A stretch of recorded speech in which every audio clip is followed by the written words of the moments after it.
この番組はご覧のスポンサーの提供でお送りします。Alrighty, welcome everyone. I'm Teeaboo, and apparently I'm wrong. Deeply and dramatically and badly so. I have ears. I can hear. I hear you. And it seems that there is outrage and clamor, for I have been disrespecting y'all's boy, it seems. It makes sense, I suppose, when I look at it from that perspective.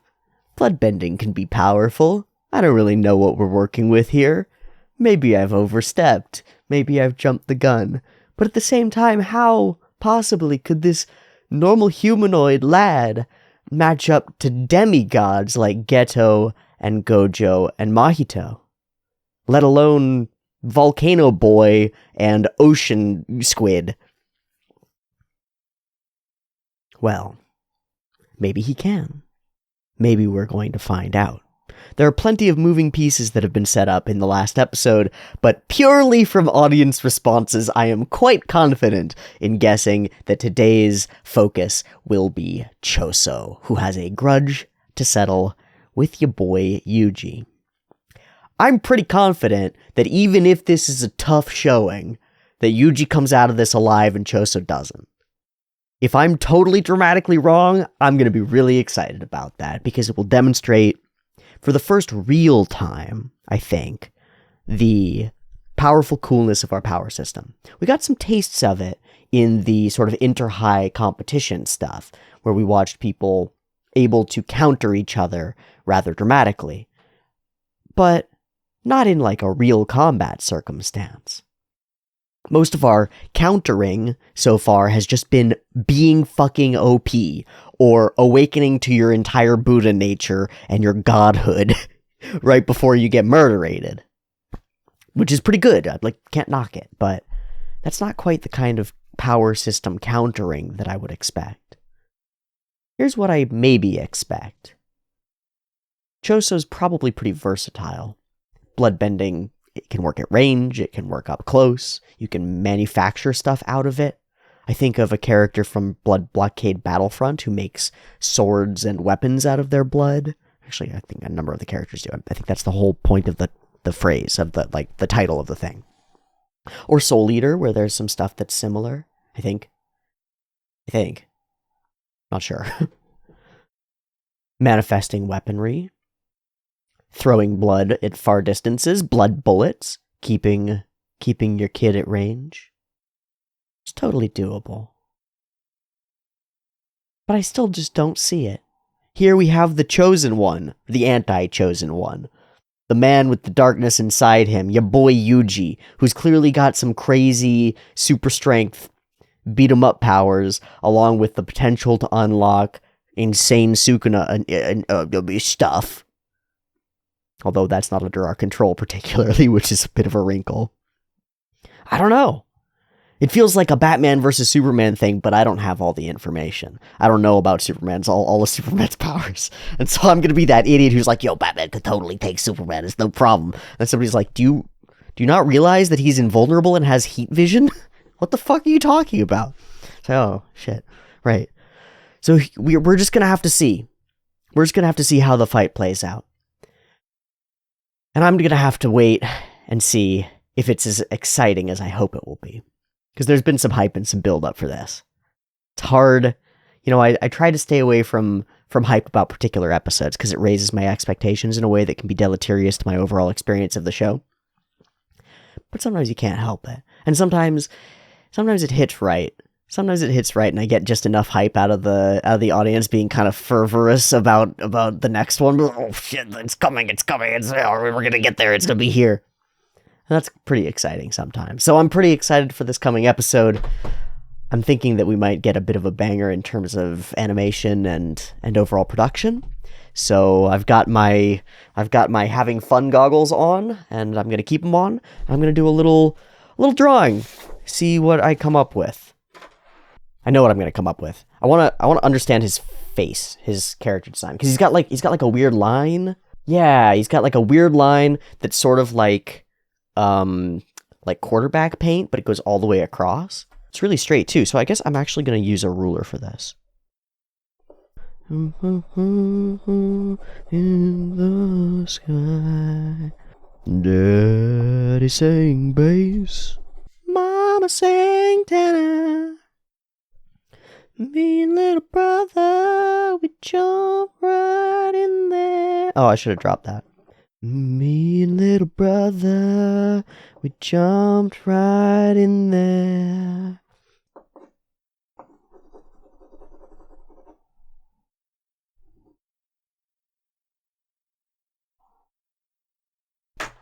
It's longer.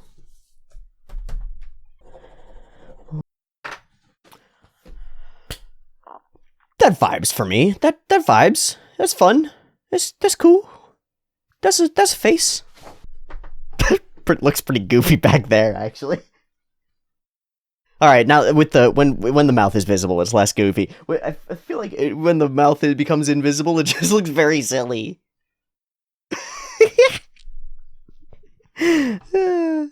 Okay, silly or no, everyone is dangerous, and he was brought along for a reason. Someone invited Choso. Was it you? Did you invite Choso? Am I gonna regret that you invited Choso? Maybe, probably. Let's go ahead and watch episode 13, Red Scale, and see what happens. And hopefully how fucking cool this fight can be. Jujutsu Kaisen Season 2, Episode 13, up and ready to go. 2 versions, picture-in-picture in the description, timer on YouTube, beep timer to count you down, early access, still on the Patreon, still in the description, check it out, beep timer.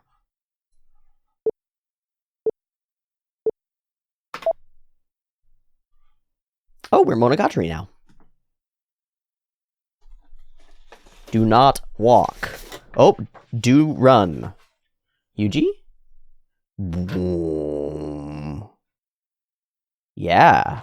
Okay, this is a great intro. Yeah, we're immediately starting in spectacle space.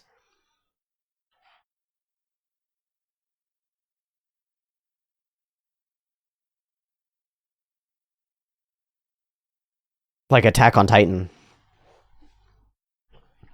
Yeah. Yeah, it's like Attack on Titan. Well, mishmashed with Devilman Crybaby. And we know who's right there. Hey, my guy! What's up? Sharky! Oh, you got the, oh shit, sweet. Oh, that was fun. We're going off this episode. That'll do. Already, I'm having trouble grasping what it was that made the vibe and feel of that opening sequence work so well. The rapidity of movement, the opening scenes of the shadows, like cut, and the intercutting between them sets a tone and a particular beat, a rhythm, and then interrupts as we open up to the wide. Okay, there's stuff going on. Who's directing? I'm not gonna know for now, but I'm gonna have to know. Gonna write that down first. I didn't hear people saying like, "Oh, episode 13 is Ghost of Cinema." I know that he's directing the whole thing, but you know.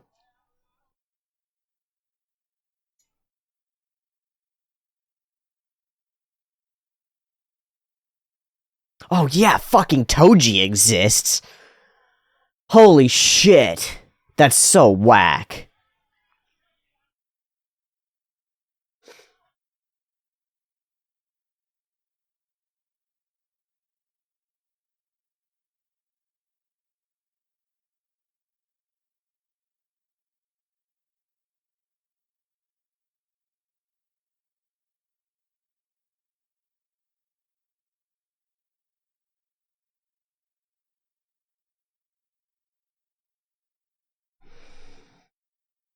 Oh, we're inside. Again, fun angles. Cool framing. Whoa! Dramatically different. This juxtaposition, shot to shot, is spectacular. Spectacular. Oh, that's why we did the no walk into the run, into the no walk into the run.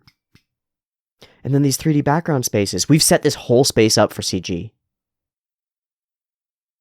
We've set the whole space up for CG. That too. This too.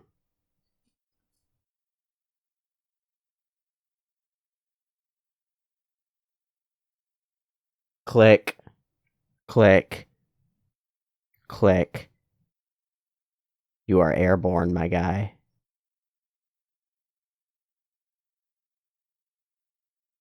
Time. Holy shit, instant. It comes right out of his thing. Oh, we're gonna show his blood.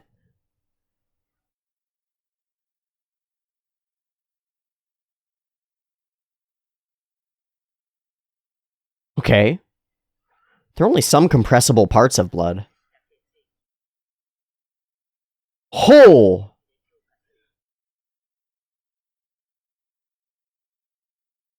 Distance.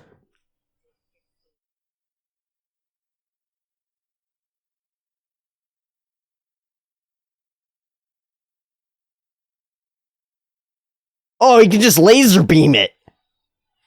How much of his blood does it use per chain gun? He can reinforce himself too. Fuck.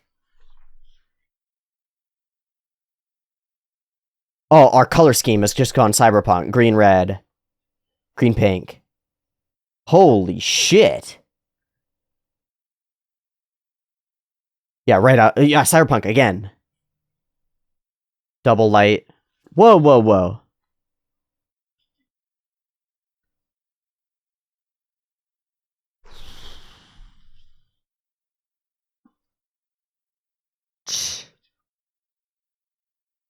Blood guys, come on, man.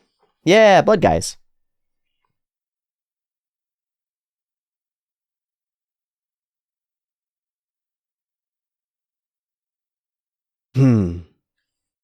Yeah, he's not gonna be happy about that. It's got new lines. The arrow points the way!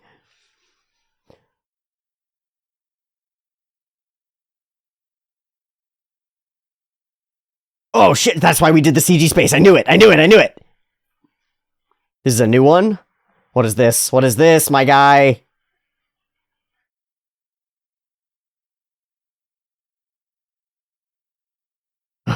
Like it's a gun, yeah.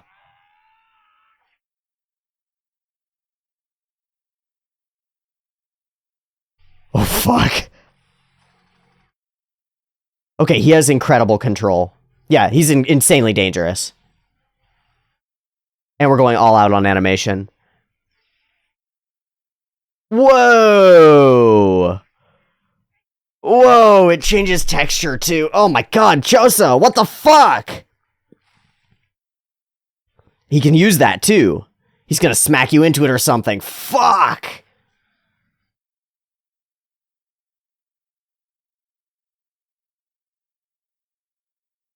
And I was worried about him running out of blood. He's not gonna run out of blood, he can just regather. Uh-oh, yeah, he's got very few holes.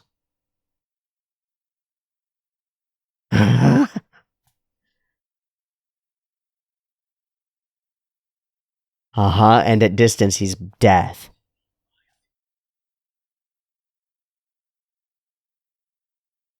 Dead.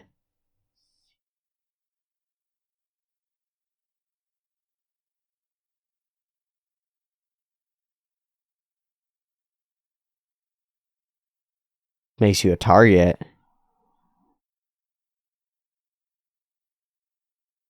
Uh-huh.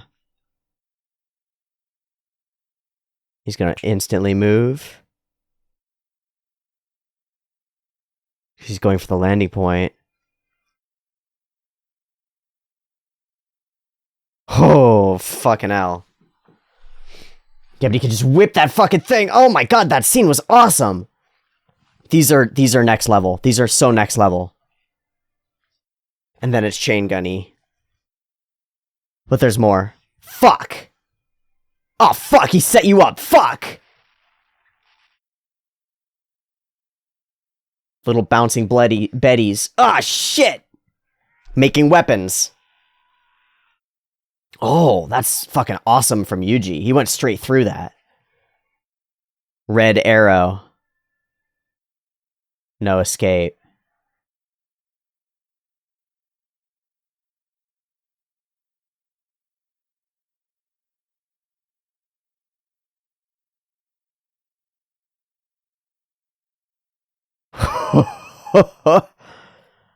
Oh, wow.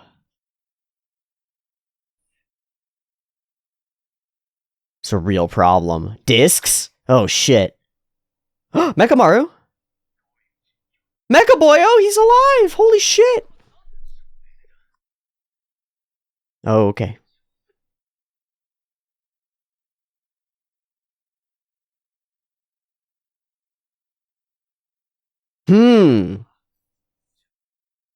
Because he uses the blood manipulation on the arrows.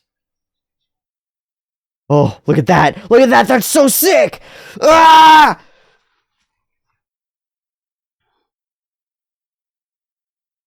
Kin Chu En. Yeah.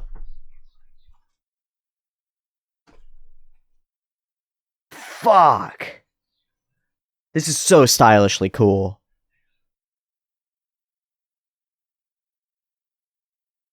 Close quarters. Close quarters.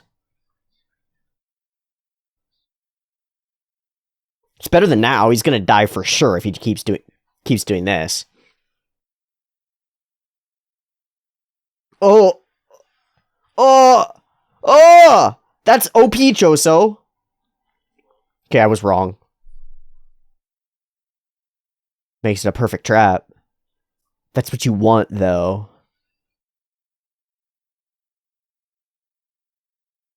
It's breaking stuff? Breaking toilets and sinks and things? Oh, he could hear a Mechamaru. Okay. And it's a 50-50 which bathroom he went into. Oh. Oh. Okay, and so we're going to use a magic mouth. Oh. Okay. He's angry enough to get baited, though. Are we going to try to back him into one of the restrooms while Yuji's in the other one? Yep. Break a bunch of stuff. Water everywhere. I wonder what that does. Yeah, it's only him. Yuji's behind you, right? Oh, sick! He can still go blades and stuff.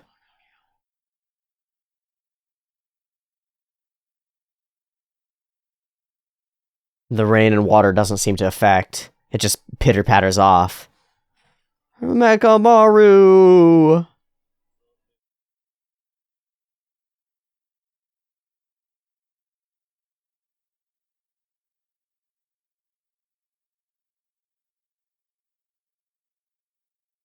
Oh?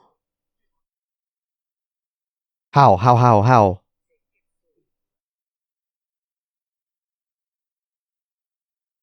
The water?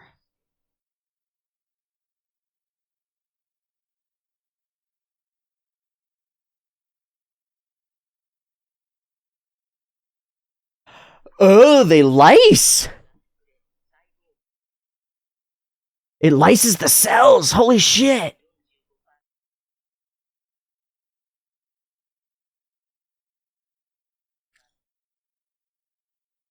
Mechaboyo, thank you so much!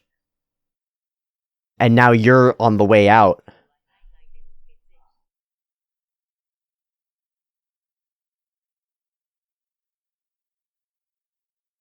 I think he's got something.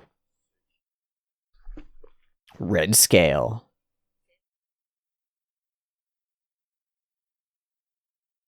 Oh, his eye thing has changed again. Choso's dope!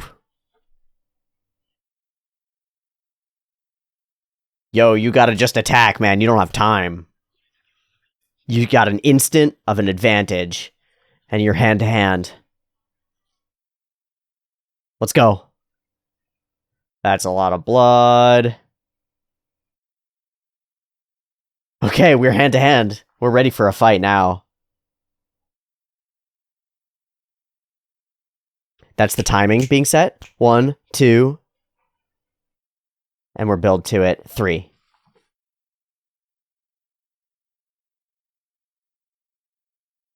full space. He's just reinforcing inside, yeah.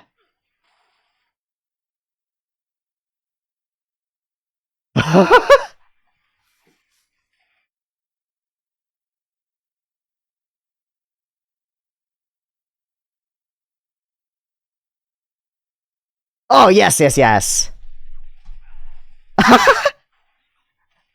How many styles have we chewed up?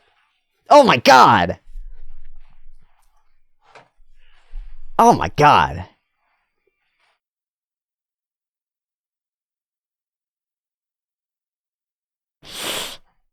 Can. Fuck.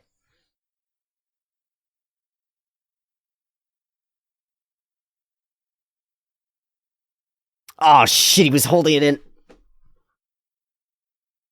When he bashed that wall. Fuck! And through the as well. Shouldn't have made assumptions, and a liver shot takes you down instantly.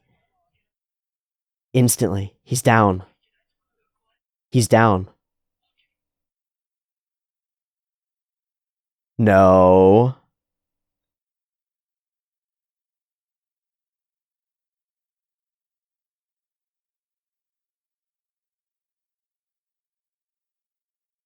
Threw it anyway. I have to defeat this. Whoa. I am the Vanguard. My guy, Yuji.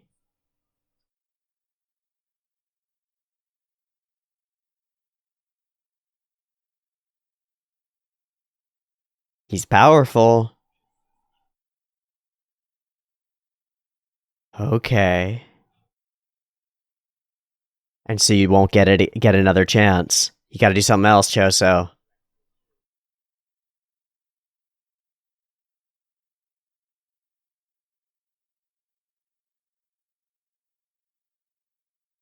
Okay.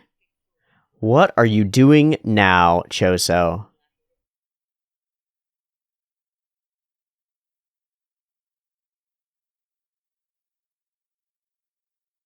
God, narrator's so useful. So he's going for self-death, potential self-death. And we get close enough to brawl. We're not gonna avoid anymore. This is all out.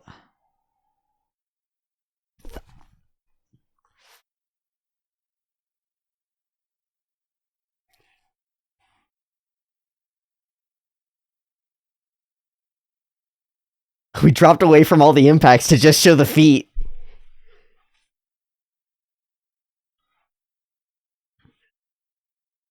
Oh!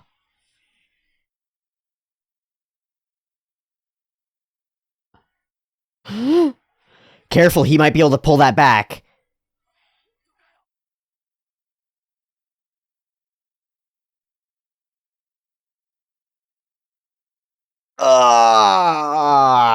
The red and blue. The fucking color all the way through. And it won't last. It won't last, yeah. Oh, it blinded him. Go, go, go, go, go. Distance again, fuck. Okay, okay, okay, okay. Oh my god. You're fighting to the death, Yuji. Oh, shit. Oh. Oh, has he started using that? He started utilizing it. He noticed that that could work. All of those little rotations around each other are stunning.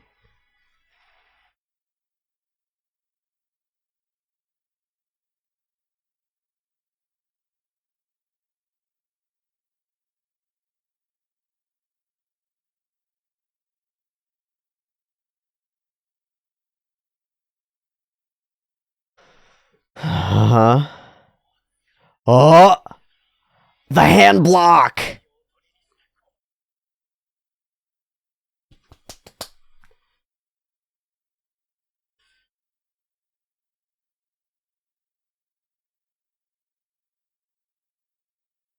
Did he reinforce? Ugh! Oh! Uh-oh. Oh! I think we just lost.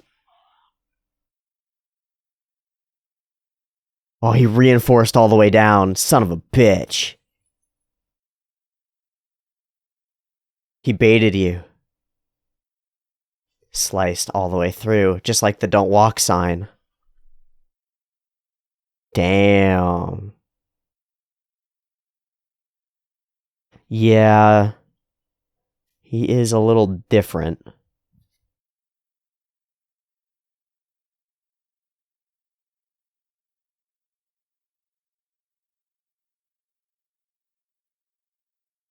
And suddenly,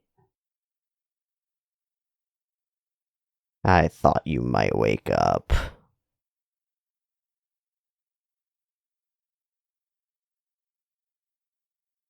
Hmm.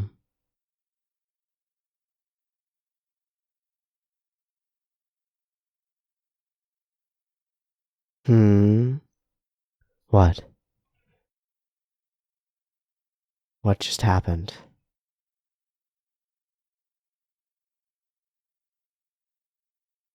What just happened?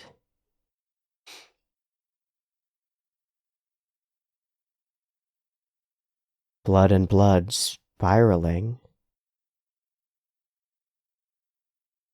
What just happened?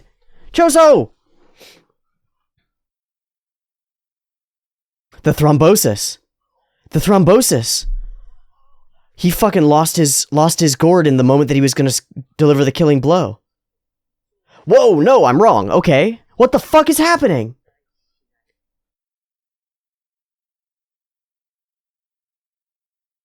What?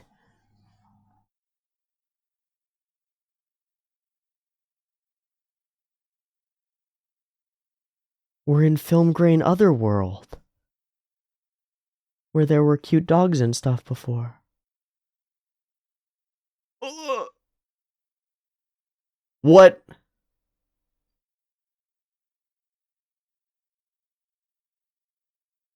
What? My brother? And the godwombs? And everybody together? What the fuck?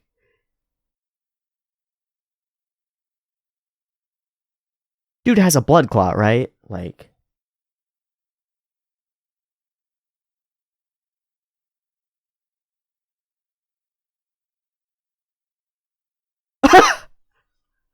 What the fuck?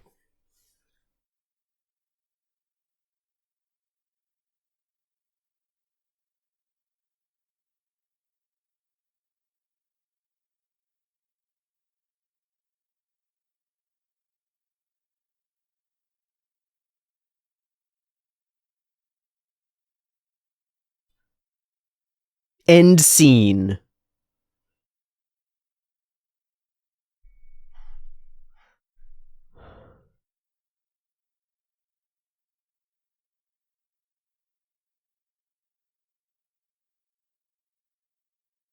What?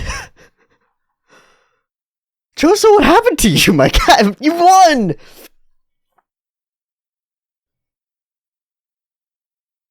Memories that never happened. My first thought was, dude's having a stroke. Like, having a serious problem. Yeah, a blood clot blocks your blood vessel as thrombosis. Yeah.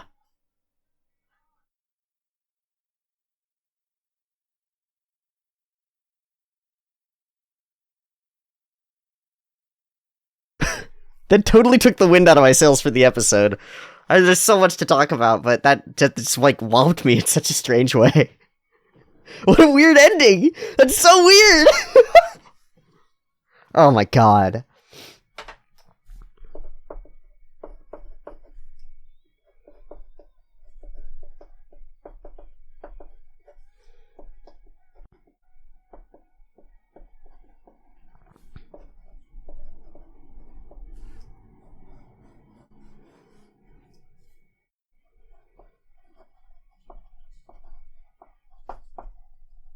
Oh, okay. At least a little smidge, maybe. Oh, it's the duo! They find Itadori?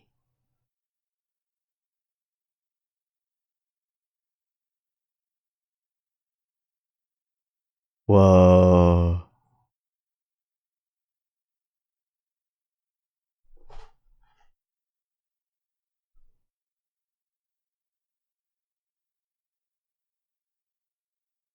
It's close.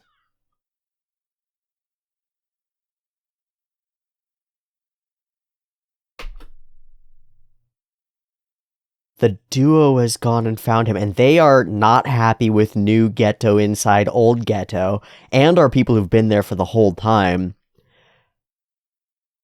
and can actually inform us about stuff. Like, they suck in a lot of ways, but they're gonna be really, oh. Okay. This is probably the most interesting episode we've had so far. In terms of visuals and direction and stuff. Goso Cinema first episode in season 1 was up there. There was some stuff in the early parts of the season, in the flashback stuff.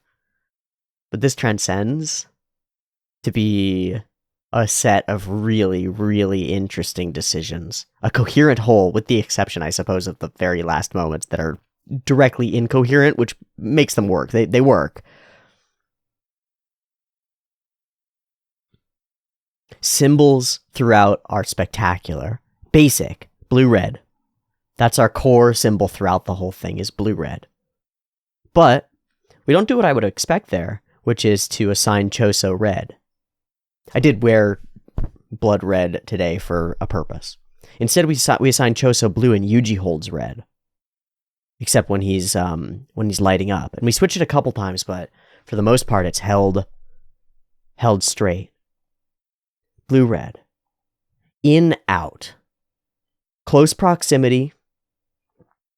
Like really deeply close proximity. In POV of characters, or up really close, out. Wide shots establish space. Demonstrate where the lighting elements are. Give us a feeling for the space and the spatial relationships between the characters. But then in battle, a lot of it gets really close, especially in here because we're in a more closed-in environment. But what I mean beyond that is the location of the shots isn't wide enough to frame everything. There's stuff cut off, right? Yuji's chin is in frame, but his hair isn't. And that's throughout. Like a lot of these shots are at odd angles or fields of view where you can only see part of things. And it's even done for great effect throughout when they start doing one of those hand-to-hand sequences. It's a big build-up to the hand-to-hand sequence, and then instead of focusing on the part of it that's actually important, the hand-to-hand strikes, we focus only and entirely below the waist. So all we see is the feet, all we see is the distance management, all we see is the weight shifting, and we can get an idea of what the battle is going on, what kind of battle is going on there, and it demonstrates that we don't actually need to see the important part to get the important part. The rain all throughout is a decision that adds difficulty to the entire shot, the entire sequence, in a really tough way. It's not trivial. It's amazing.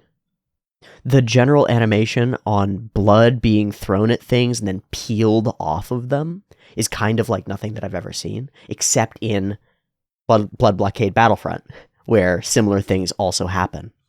Similar things often animated by Yutaka Nakamura.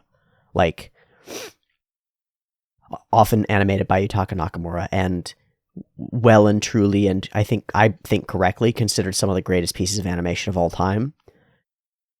There are elements of this episode that match those in different ways.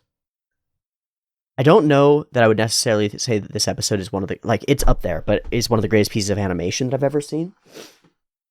But it is one of the most spectacular pieces of framing and shot composition and flow that I've ever seen. That in-out feel is a part of it, but also the organization of shots, the knowledge of where characters will go, how they will move around each other, what that's going to look like, where the camera will be during that, because it's a 3-part dance. It's not a 2-part dance, it's a 3-part dance. Where's character 1, where's character 2, where's the camera? If you have those 3 parts, and environment and stuff, then you're set. That's all that you need. But to do that creatively, to do that in a way that's visually appealing, that sells us on the events happening, that makes us believe that they're possible, that when Yuji backflips and bounces off of like a toilet to jump up and plants his feet on the ceiling and pushes down from there, that clicks in our minds. We're like, yeah, that made sense. How? It was like 4 shots in quick succession, snap, snap, snap, snap, and yet every piece of it Kuleshov together to register for us into a cohesive set of movements. That isn't easy. In fact, it's not just not easy, it's something that in every generation, a handful of directors can do. In every generation. And I don't mean just in anime, I mean in anime and film and everywhere. Handful of directors can do. All you have to do is go watch some Hollywood action films. And how many of them have pretty bland or less exciting action sequences? Or watch some action anime. How many of them rely on tropes and stuff and can't do stuff like this? Create really spectacular scenes out of a foundational knowledge of the arts being presented, the like physical movements that are possible, and a foundational knowledge of how cameras work, how sight works, how feeling works, how it evokes stuff in the audience. This is spectacular, and it's all building up to me going and looking up who was responsible in multiple capacities for this episode, which I want to do even before I start jumping and diving through it. I just have to. In fact, I might start with Sakagaburu on this episode and go back from there, as opposed to doing it the other way. I might do that. But for now, I'm going to go ANN Jujutsu Kaisen S2. Storyboard, Kazuto Arai, who worked throughout the run of Kill la Kill as an in-between animator at Trigger, who worked on the 3 later seasons of Senki Zesho Symphogear as an animator, who did key animation on 3 episodes of Mob Psycho and is well known for key animation in general, as well as key animation on Flip Flappers, and has directed some elements of Fate Grand Order movies. Is also responsible for some of the good key animation in the OP and in Season 2 of Made in Abyss. The Trigger stuff really shows. So does the... Gosh, that's actually what this reminds me of, maybe more than anything in a lot of ways throughout the episode, is Kabaneri of the Iron Fortress. Detailed character designs, dark scenes, poignant, careful lighting, cool backgrounds, a will to use CG and a capacity to do so that he would have learned under Death Note, High School of the Dead, Tetsuro Araki, that guy. He would have learned some of that stuff. Okay, for an episode storyboard, Kazuto Arai makes a lot of sense. So is storyboarding Takumi Tsunakohara, who has way less credits but also worked on Fate together. Worked on Kill la Kill. At some points, it's uncredited where Mob Psycho as well. So these two have worked together before. And then episode director, I was looking for Kazuto Arai, and it is Kazuto Arai and Takumi Tsunakohara. So it's the 2 of them together. Okay, so that's our dynamic duo for the whole shtick. Arai and Tsunakohara. I would imagine that Arai has a lot of the influence on that. Okay, we'll go Kazuto Arai. And I want to actually see him on Senki Zesho Symphogear series, because I don't want to spoil anything for Jujutsu Kaisen. Extreme movement stuff. Also fighting a weird god womb, which is interesting. Oh, this is the cut that's like yoinked from that big explosion that's, I think, in Agura. Okay, similar big explosion stuff. Big effects animation style things. Interesting. Not what I expected. Okay, and then what we will do is... there are 2 pages. How many are on the second page? 4. Okay, we can go through all of these. I'm happy to go through all of these in the Sakagaburu format. What I'm doing is I'm just recording it separately. I'm recording it over here instead of being locked into the same window that I'm in. And that way I can actually edit it out, which has been an issue previously because like sometimes the Sakakaburu stuff that I'm looking at gets copyright claimed, which sucks, but it is what it is. So as is, I'm going to be able to pop all of these open and we're going to go through them as Sakakaburu cuts, I think, from the outset. Because this is really the place to start for this episode. We can talk about it more cohesively in a moment, but going through understanding who animated what and how it looks and looking at it again in separated, isolated portions is going to be really interesting. Partly because there are so many dramatically different styles that we jump through, from the like direct, full shot, hand-to-hand fight combat to the really close interpersonal, like the camera is between us or in space or in our POV and we're hand-to-hand, and then there's like immediate rotation around that and stuff, to the opening sequence with all the light around them and framing it out. Fuck, there's just a lot. There's a lot going on, and it's really cool. So let's check out what's going on here. We've got Van Oba. Really cool like background effects and stuff. And then the hit and then the hold. And it just keeps flashing back and forth and becoming more emotionally potent until splat and roll.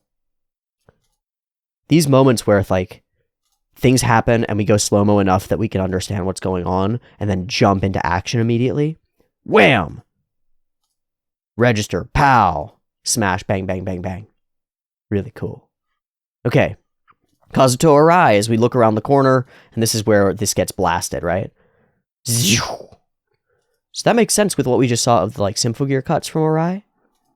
This kind of stuff is exactly it. I want to see how the debris scatters. It's perfect, I imagine. Yeah, it's perfect. Tick, tick, tick, tick, tick. They just go off. Fuck.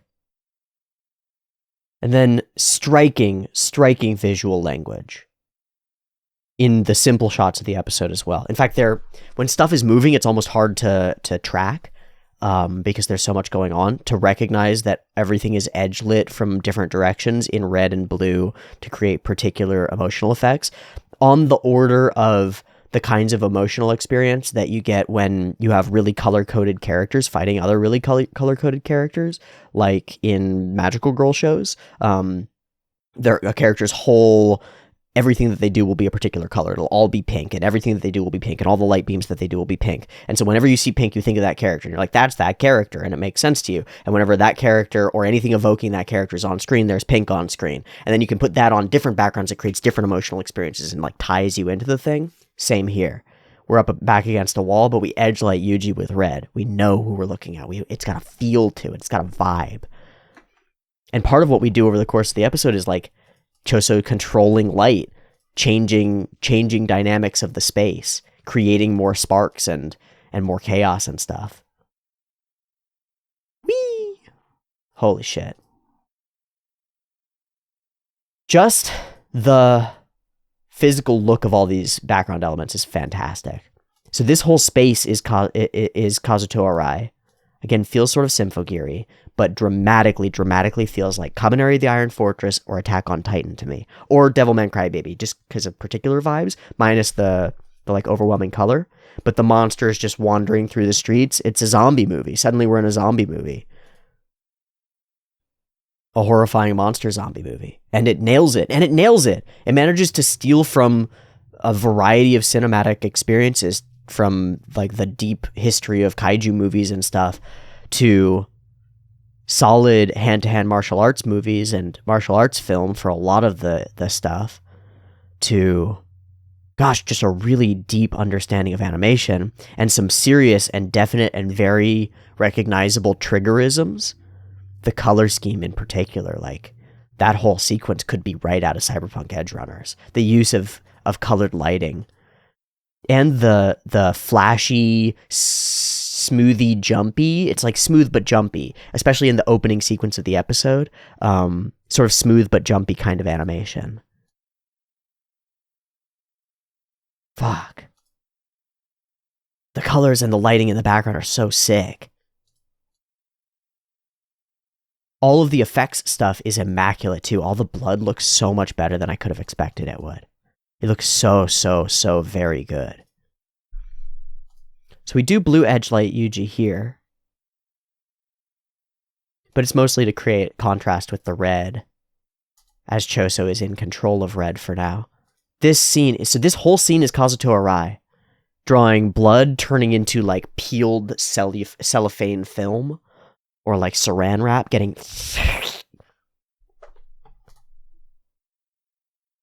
I can't say I've never seen anything like this because I've seen things like this. Let me show you.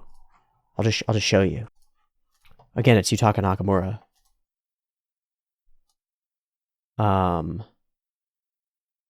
Here, look. So all this goop gets splatted over here, and then it gets and reanimates this dude.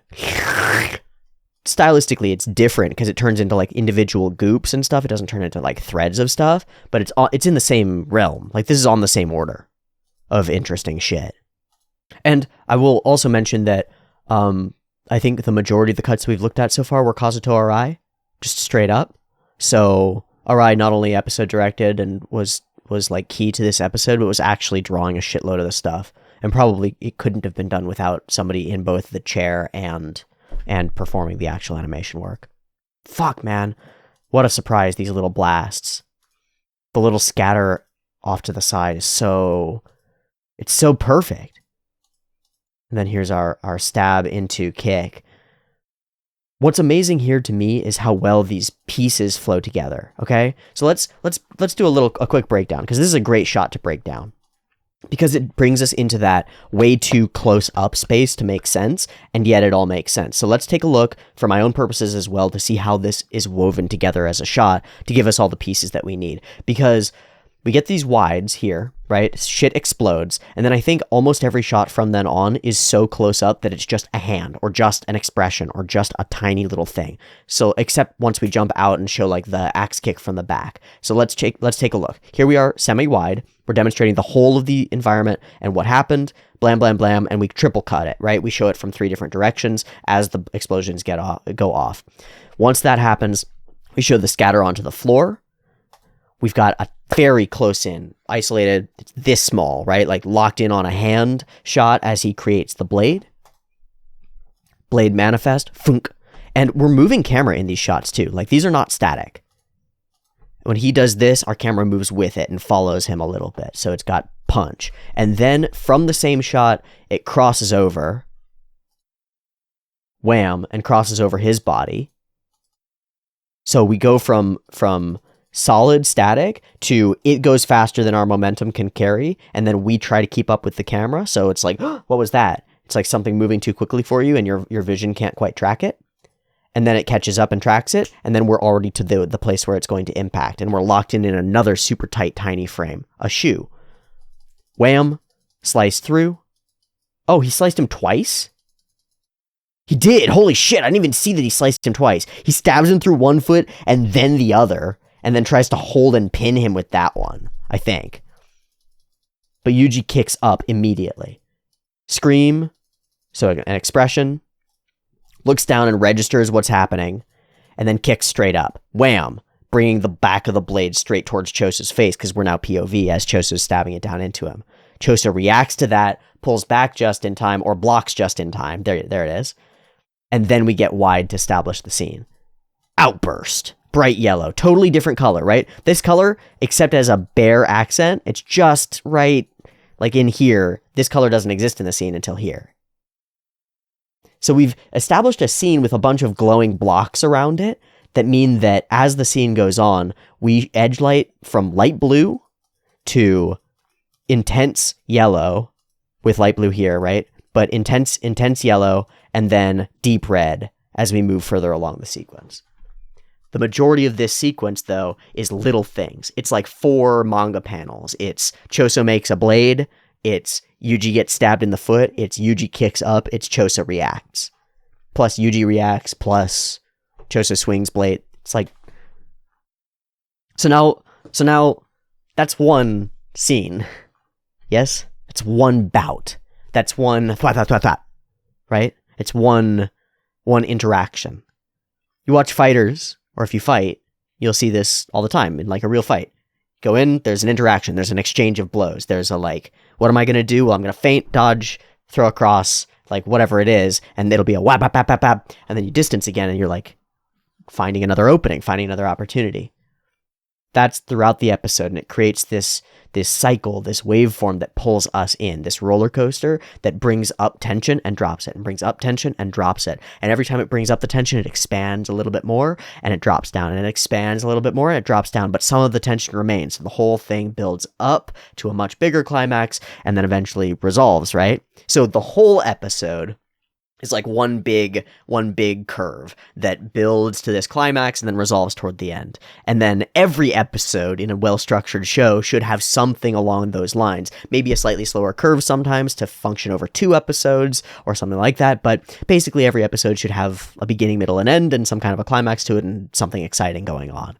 But then internally in the episode, there's this waveform that allows us to continue chugging that tension and building it up to the top, and then like exploding and then having a lot of fun.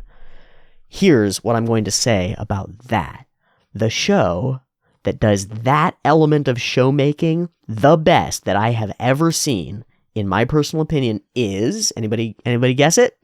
Anybody got the word? Senki Zesho Symphogear. Guess what Kazuto Arai worked on? 3 seasons of Senki Zesho Symphogear, GX, ASZ, AXZ, and XV. All seasons that have an absolutely spectacular set of like design decisions in terms of the pace of each episode and how the pace and climaxes of each episode lead into each other and form the overall flow of the entire season. Arai is stealing all the stuff that he knows from all the things that he's worked on and making them work here. And it's really fucking cool to see. It's really fucking cool to see. So this is the composite was updated. The rim lighting on Chosta looks pretty and nice and helps give off more of a creepy vibe. So this is as the rim lighting is shifting as he's moving around through all this space, and the different lights really cascade off of him. It's really spectacular. Thank you, Blu-rays.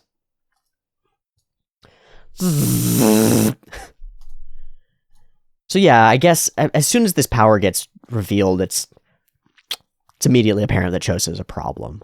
Distance was my initial question. Like, okay, if he can just shoot you and you can't close the distance, you're going to be fucked. But the degree of speed and accuracy and just damage that he can do with those shots, plus the ability to like full laser beam slice through circles of stuff, like paint them on and slice them. Insane. And I gotta bring us back to that exact same Kekkai Sensen cut again, because there's inspiration here. It's not even just inspiration. Like, every animator who's worth their salt has seen this cut and knows what it looks like and knows what Nakamura did here. But some of what's going on here is this slow-mo run sequence juxtaposed against really high-speed action and stuff going on, and things like exploding behind you, stuff being sliced up by a blood sword, by the way, just to mention. That dude uses a giant blood sword. But all of this exploding is stuff that our character is sprinting through in slow-mo the whole time. So this, really similar, except when we jump into those POV shots and cascade and fall apart.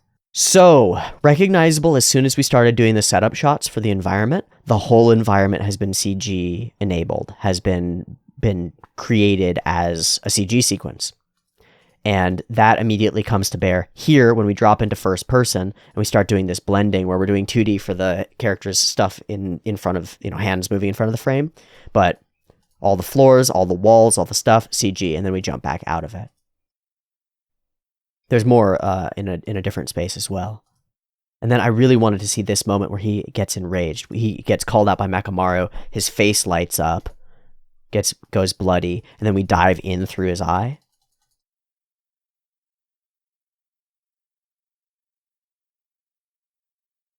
Yeah. Brilliant. Boom! Such cool impact. And Kazuto Arai.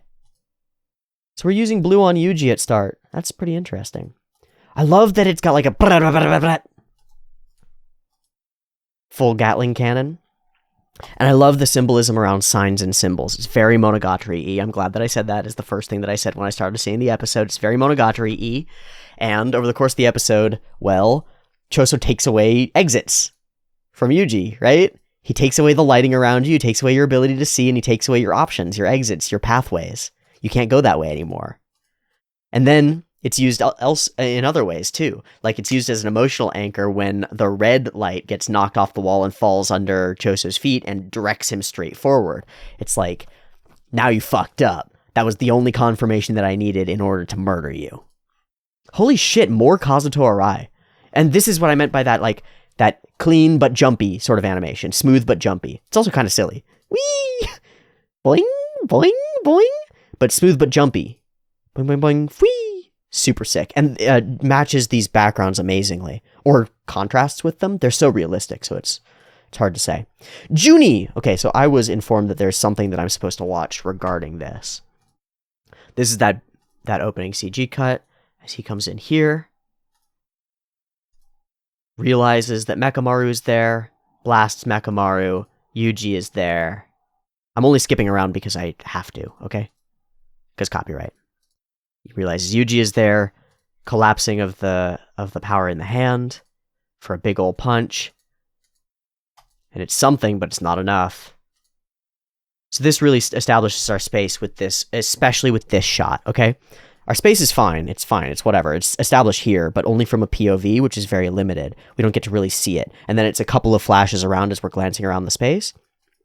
We understand that Yuji's behind him, but it's this moment where he punches the shit out of him, bam, and then we travel this distance. We, as the camera, literally cover the entire distance between our two characters before we land here. Now we've been through that entire space in between. Now we know what's separating them. And while we hold our shots around Choso, because we're going to show his blood exploding, we will soon, like right after this, we cut to the wider shot with both of them in a frame. And it's like full space established. Now also parameters of the battle established. You can't use your primary ability. And we're ready to go. And you know what's happening. And you know where everything is. And now you can be prepared for the music to kick in and everything to build up and for the fight to happen in a space that feels coherent. Fuck. Kazuto Arai, Satoshi Sakai, and this is that scene exactly. It drops down, gives you a direction, flood of blood, and this scene is particularly impressive. Like, whoa. That's why we CG'd everything. It's very reminiscent of Gojo manipulating space, but it's its own fucking thing. And it's really gorgeous. Once we start realizing that he can pull that blood back, it becomes completely different. And Yuji realizes he's got to get in close. And that's when it starts to become a real problem. This tangled up fight is spectacular. Arai again, with all of the stuff. Brushing that off like it's a firearm is amazing. Jumping into these POVs and getting whipped in color is amazing. It's like we get tumbled with these characters into a space of pure violence. And then the overall flow of where camera go. Where camera go to shoot each thing most interestingly is extremely creative. It's extremely creative and really, really cool to look at. Okay, I'm going to pull up Discord because somebody sent me a thing regarding the Junie shot, which I think was that one. Looking through, there's another Junie shot up here, so maybe I'll go through all of them. But I'll pull up the Discord anyway. Okay, so this is when we kick into gear, and this is when that fight really starts. Again in CG, so we can move around completely. And we're doing that same flow of the camera. Moving through the space. But it extends. We don't cut. We just hold a flow. And at that point, we start engaging in this serious hand-to-hand, and it gets...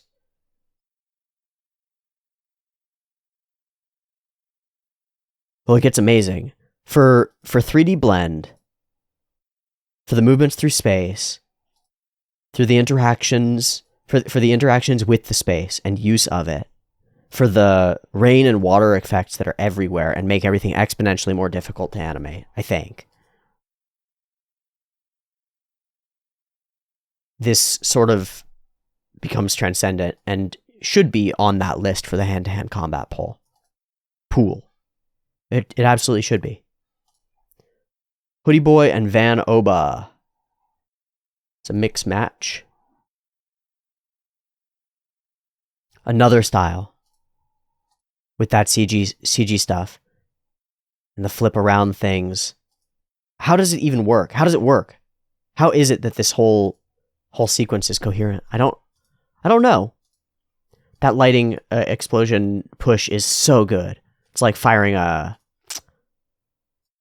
beam cannon. Jump to full white background with blue edge light red. So pretty. Every single shot is really deeply and dramatically interesting in its lighting. Very much like Cyberpunk Edge Runners, which is one of the first shows that really shocked me in that regard. This steals a lot from that, whether intentionally or no. That jump to POV for this little dodge is so spicy. Shoop, shoop. The duck under. Whew. It feels just right too. Like that's how you dodge an incoming punch, or one of the ways. This is establishing shots? Yeah, okay.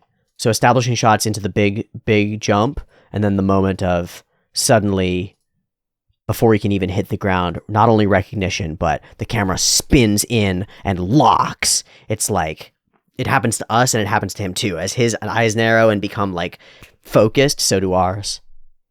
Itadori Yuji. And then from the inside, convergence. Oh, and some triggerisms. Little spiral, little stars, some triggerisms. God, it's gorgeous. Oh, it's fucking gorgeous. And slicing the sign up, demonstrating just how fucked we are. Or this moment is very reminiscent of like around the ping pong ball that we did earlier when we were doing the ping pong sequence. Fucking hell. Kaneda light flare. Oh, this is where we just get effects crazy. Blah, blah, blah, blah, blah, blah. And we sort of demonstrate just how much control Choso has. I don't even. Boom, boom. This just expands so fast from nothing. And, oh, it's the camera movement with it. We move out and then it moves out. It reminds me of some of the flowy stuff in Promare. Particularly what Gallo uses as like diamond crystalline power stuff that comes out of them. It's got that same sort of feel. Whoa. Tetsuya Takeuchi gathering up that. That one looks even better. Again, super cool, but then it's the hand-to-hand stuff that sells it. And the camera movement with it. Oh, the level change. That's what that feels like. God, that's so cool. That is exactly what that feels like. Trying to level change like that. I've been trying to learn that because I've been trying to learn to shoot for like a wrestling shot. You know, like shoot for a takedown, shoot for a double leg. And so the first step of that is like you're in a stance and then you lower to a level change. You drop lower so that you can get more like width out of your legs and change the distance and be lower on the other person's center of gravity. That's exactly what it feels like. It's like, we're fighting, drop, I'm on a different level now. Fuck. What an incredibly dangerous, like highly researched, super spectacular fight. We are absolutely in way over our heads immediately, and Yuji realizes it. This little moment of build up and twitch it's not gonna work as well without the sound. But for the actual battle, it's so gosh dang sick. This is what I mean by intimate camera movement or close-ups and stuff. Like we're not just we're moving with every flow, with every punch, with every element. Smash, boom! And there's a push-pull to it, like there's winning and losing. There's making progress and losing it for both sides all the way through. It's a desperate, bloody, real fight that actually gets to feel and sell that feeling. A lot of shonen battles don't. Okay, here's Dr. Bean and Junie.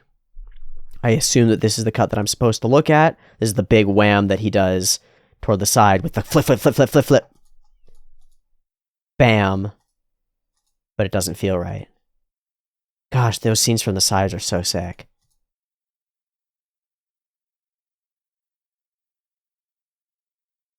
And then this punch, and then the aftermath of it. Like, we flow all the way through. It's no Bari punch. Straight through the eye, right? Rear back, full Bari punch. Straight through. And then we whip it through and shatter that background behind it. Whoa. Whoa. Okay, so now I'm going to go find the thing that people sent me on Discord. Oh, shit. This is fucking cool. This we can just see the Genga go and how those bits of like effects and stuff have become real, and where the simple stuff has become like really detailed.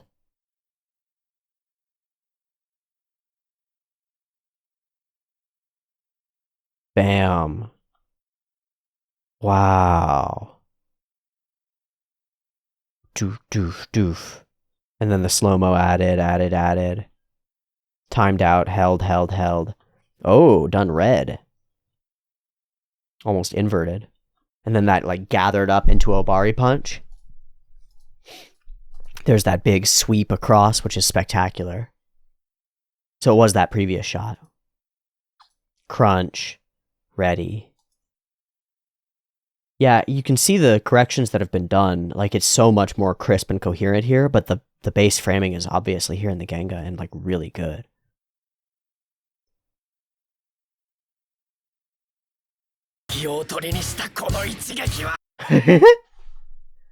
Okay. Motto. There are only two more. Nothing Yukun, Fei Hung, and Haojun Zhou. Oh, yeah, this is where this stuff... Look at that stuff. Just look at all that stuff. Look at all that stuff. Yutaka Nakamura would be fucking proud. I'm proud. I'm impressed. Spectacular. Especially, you know, the movement, these slow-mo moments that hold together, all these dope reveals like, bam, instantly manifested claws. Smash, bam. Really screwing things up. But also the development, like, the realizing that he could put out something like this and then explode it in order to create a block to block out your sight. And then that gets kind of rehashed later when Yuji uses a hand block or I guess this is right hand block to throw his big left to the body. This is what I mean by tumbling around and like following characters. We follow him into this breakdance move off the wall. And then we're here, bam, bam, bam, bam, bam. But it's not enough. And there's desperation in their faces too. Like, Choso isn't confident or cocky here. This is a real fight. All right, final fight. Kosuke Kato. This is the side-by-side samurai classic. Yep, side-by-side samurai classic. And we've seen some Kosuke Kato with these sketchy, edgy, unlit, very fluid, like very Ip Man-y sort of things. I do wonder if this is once again a sequence that's directly stolen from Ip Man, because the Gojo sequence against Kenyan dude was directly frame by frame stolen from Ip Man. So I wonder if this is similarly stolen from a film directly, or at least some portions of it. I would not be surprised, but there are also portions of it that definitely weren't. Deeply awesome. Headbutts, using everything at his disposal and more. Putting up a good fucking fight. A good fucking fight. But not enough.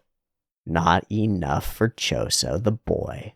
Okay, that does our Sakuga Buru-ing for the episode, I think.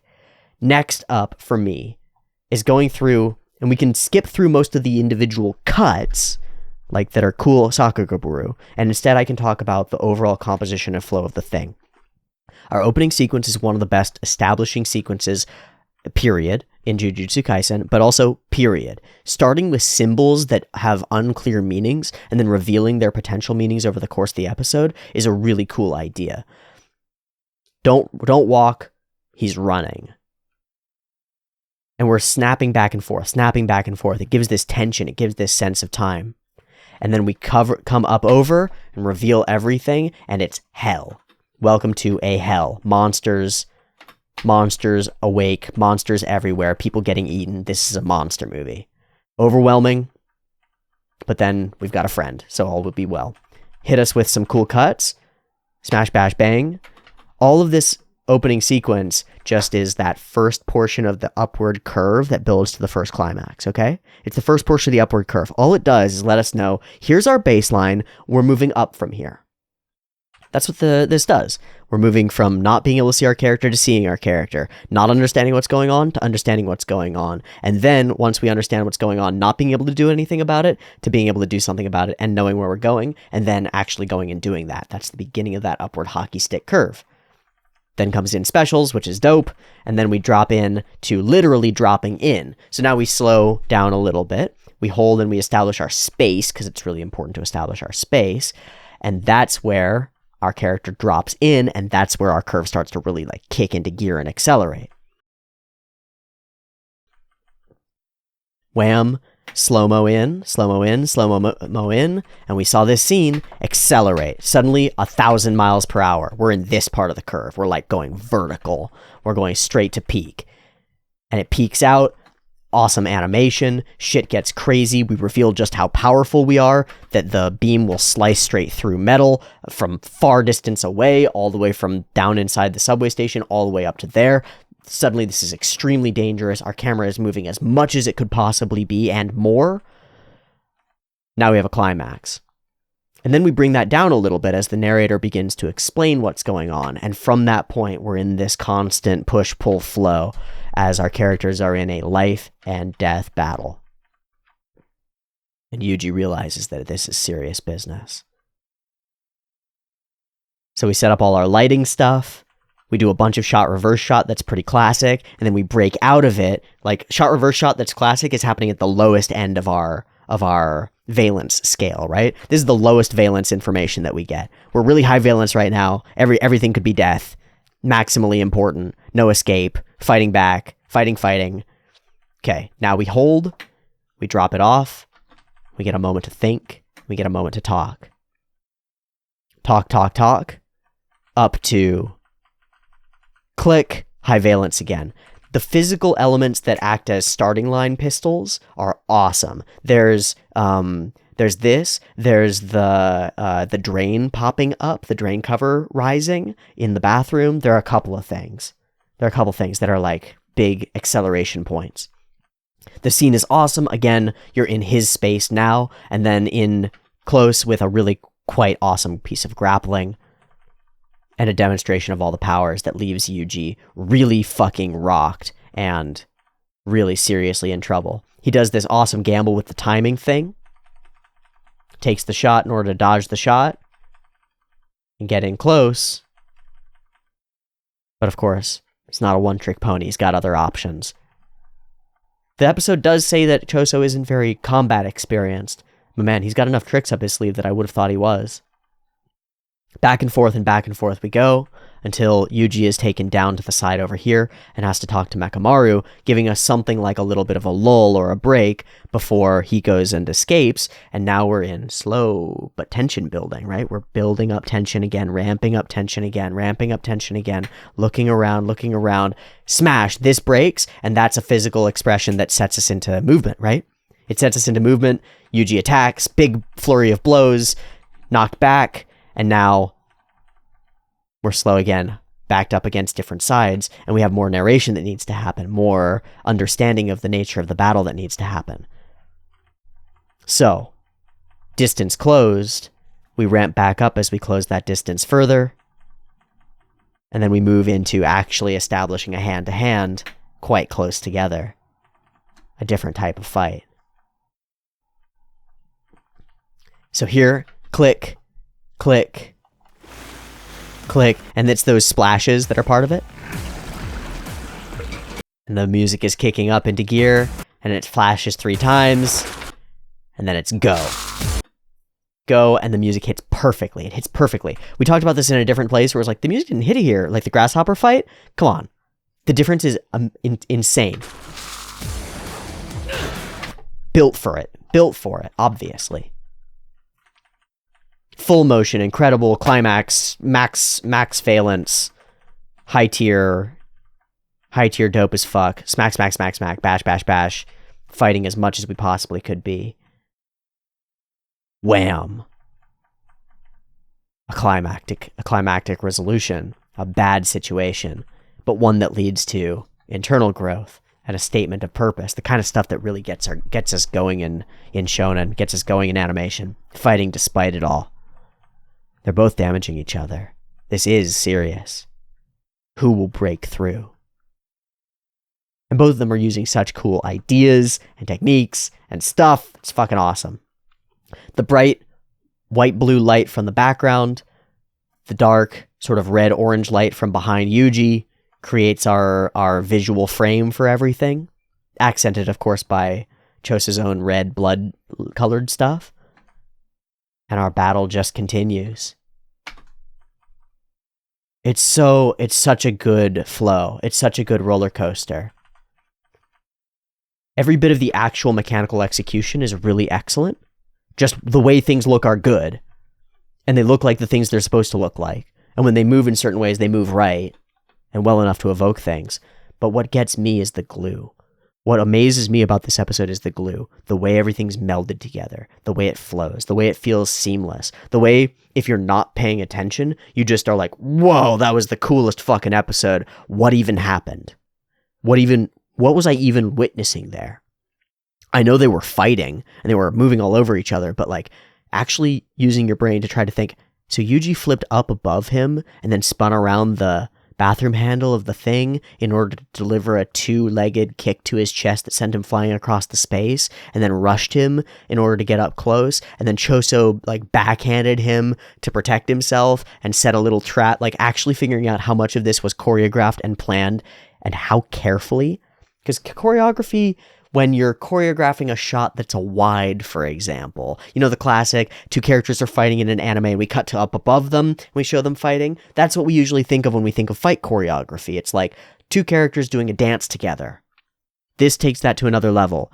Not only are they doing a dance together, not only are we aware of exactly where they are in relation to each other the entire time, but we're not shooting them from wides, or mostly from the side with one exception of a shot. We're shooting from within them. We're shooting from their POVs and mixing it up. We're shooting, like, as their fist flies, our camera follows their fist. We're shooting creatively. We're gluing all the pieces, the actual events together in the most spectacular and creative way.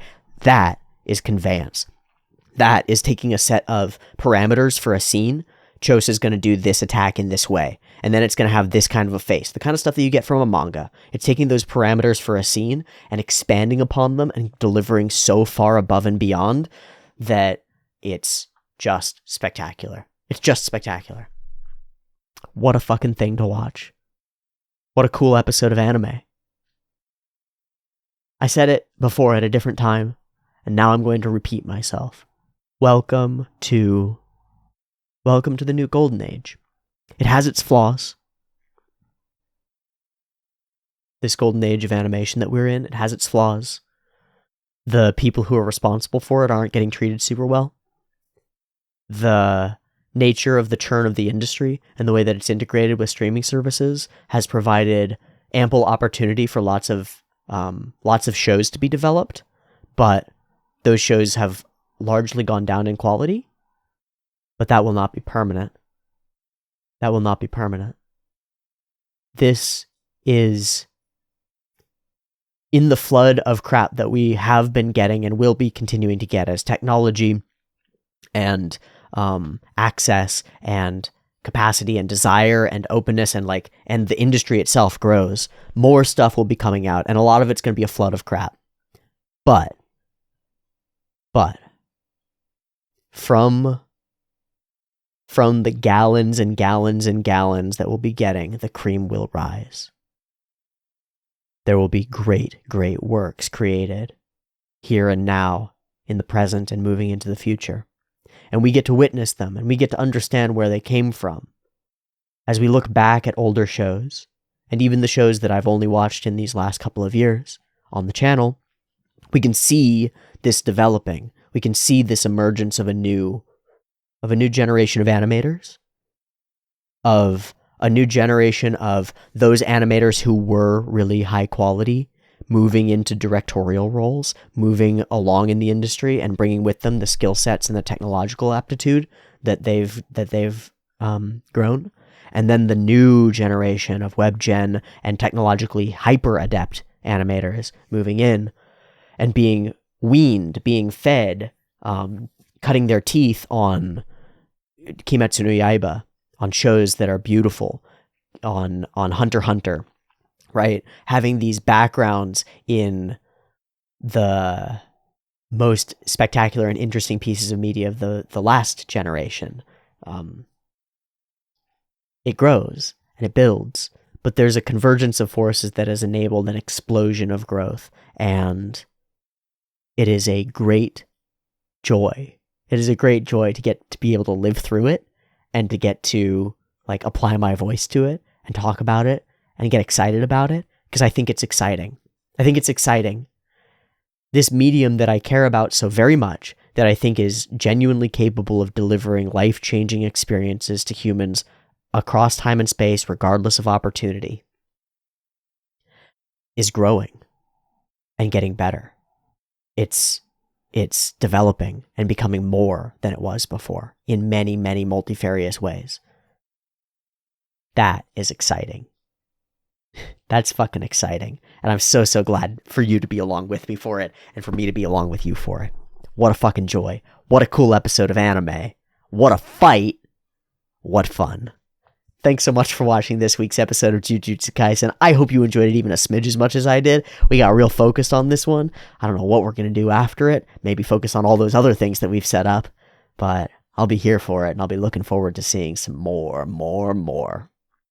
Much love. Early access on the Patreon. Peace.